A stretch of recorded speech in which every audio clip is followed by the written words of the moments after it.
કેયુરભાઈ, જય સ્વામિનારાયણ. જય સ્વામિનારાયણ સોહેલભાઈ.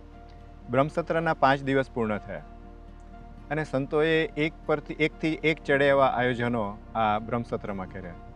આપણને આપણા જીવનમાં ખરેખર પ્રેક્ટિકલી ઉપયોગી થાય એવા વર્કશોપ, એવી ગોષ્ઠી, એવા ઇન્ટરેક્શન્સ, એવા પ્રોગ્રામ્સ આખા દિવસના ખૂબ સરસ આયોજન કર્યા. મારા મનમાં ઉત્સુકતા હવે એ છે કે છઠ્ઠા દિવસે શું આયોજન કર્યું સંતોએ? હા, મને પણ વિચાર તો એમ જ આવે છે કે આટલા 5 દિવસો પવિત્ર સંતોના સાનિધ્યમાં આપણે વિતાવ્યા, પછી છઠ્ઠે દિવસ જેમ શાસ્ત્રીજી મહારાજ વખતે બ્રહ્મસત્ર થતા, આપણે પોપટ દાદાની વાત સાંભળી છે, અર્જણ બાપાની વાત સાંભળી છે, ખોડીવાળા, તો એ ભક્તો એ કેવી સ્થિતિને પામી ગયા.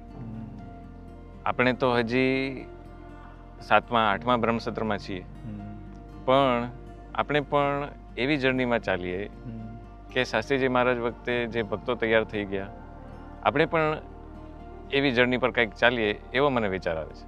બરાબર છે. તમારો કહેવાનો ભાવાર્થ એવો થયો કે ખૂબ સરસ મજાની વાનગી બનાવી હોય અને પછી ખાલી વાનગીના દર્શન કરીએ તો કાંઈ પેટ ભરાવવાનું નથી. જ્યાં સુધી આપણે જમીએ નહીં ત્યાં સુધી આપણને શું ફાયદો? તો છઠ્ઠા દિવસે મને એવું લાગે સંતોએ એવું કંઈક આયોજન કર્યું છે કે 5 દિવસની વાનગીઓને આપણે કેવી રીતે ઓતપ્રોત કરીને આપણે રગે રગમાં પ્રવર્તે એવું કંઈક આયોજન સંતોએ કર્યું છે.